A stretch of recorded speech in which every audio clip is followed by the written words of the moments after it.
I was just talking about the importance of change to the Beatles' overall success. And I tell myself, well, duh, Jackie, they were all about change. They loved it. They didn't like doing the same thing over and over again, let alone twice.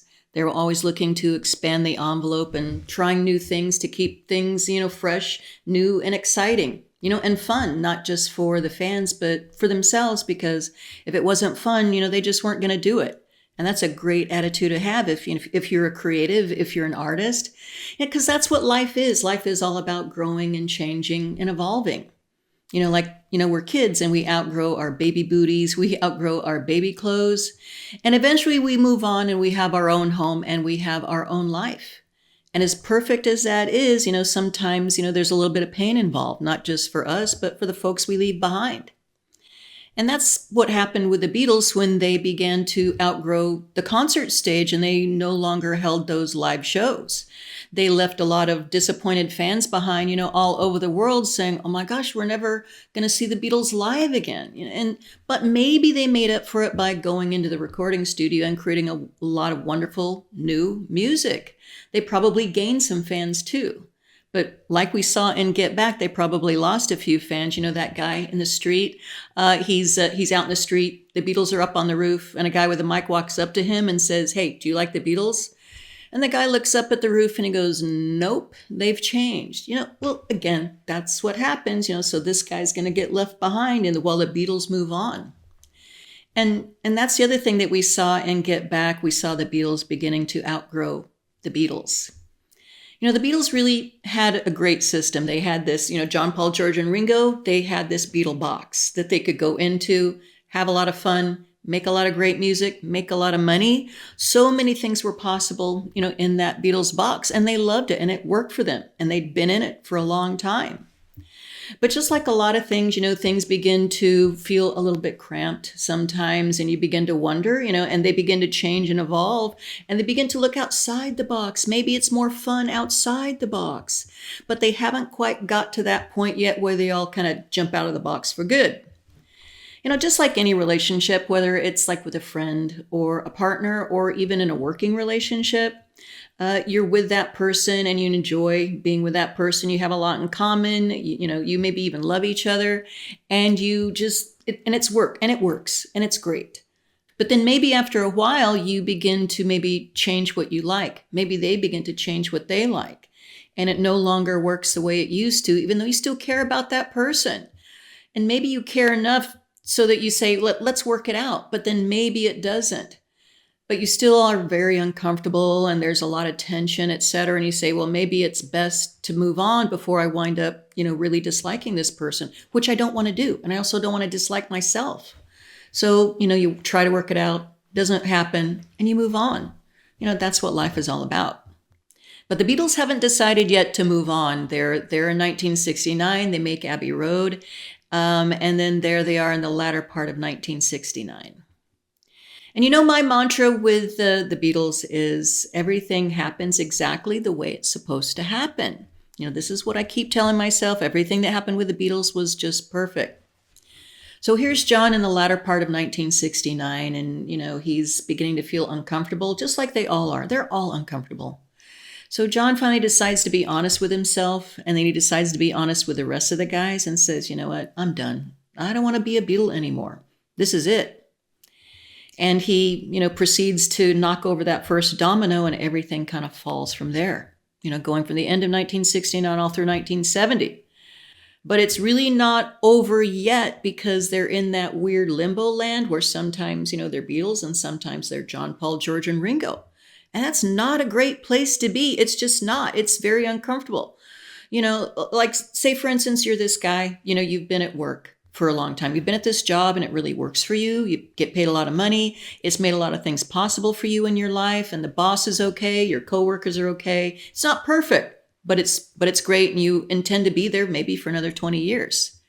And then all of a sudden, after about 10 years, things change and you have a new boss and maybe a few new coworkers, and it's not quite the same, but you try to stick it out. And things just get worse and worse after a while because this boss doesn't like you anymore. And maybe your coworkers, you don't like them. And maybe what happens is, okay, well, I'm just going to deal with it because it's just fine. It's just fine. Maybe I'm not making as much money and maybe it's uncomfortable and maybe I don't like these people, but I'm still going to stick it out. Maybe it'll get better.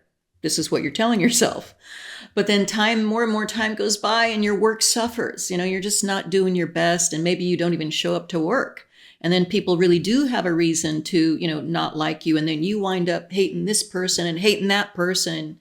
And after about 6 or 7 years, you wind up maybe even hating yourself because this is not where you wanted to be. Not at all. This was not your plan, right?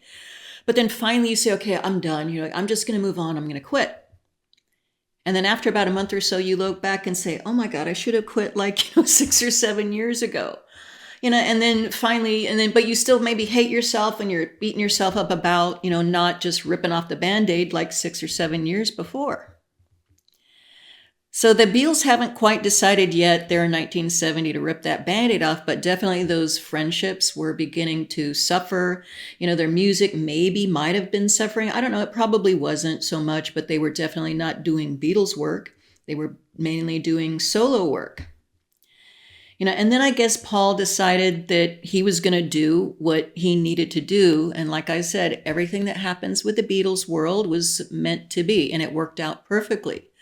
Paul made that difficult decision around the end of 1970 to go ahead and sue the Beatles. And in recent interviews, he said that he was suing the Beatles in order to save the Beatles. And, and I agree with that.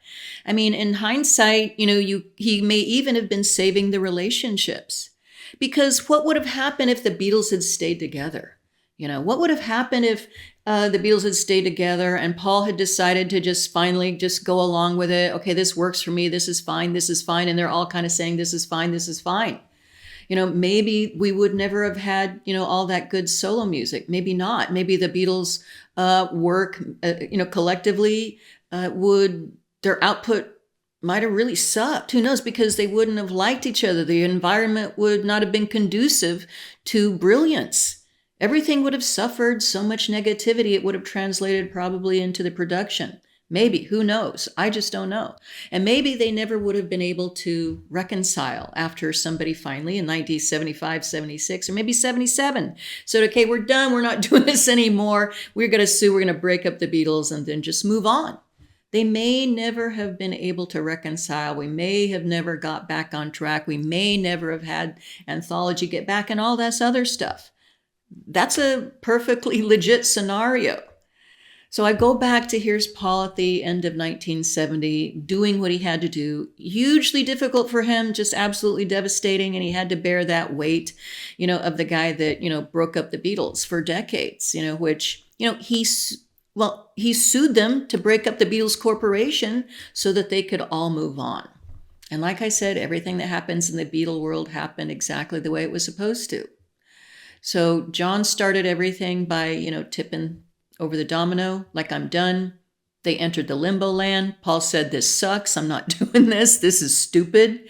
I want to dissolve the Beatles. I want to sue the Beatles in order to save them. And he was meaning, probably in the context of, I want our money. I'm not letting it get squandered or lost or spent or whatever by this Klein person. So I want to save everybody. I want to save everybody, not just for me, but for everybody. And I also want to save the legacy, but because who knows what's going to happen with the Beatles' legacy? Maybe they're going to turn into this something that I don't want it to turn into, or that probably these other guys don't want it to turn into either. So this was his thinking, then, but most likely inadvertently, he also saved all the relationships.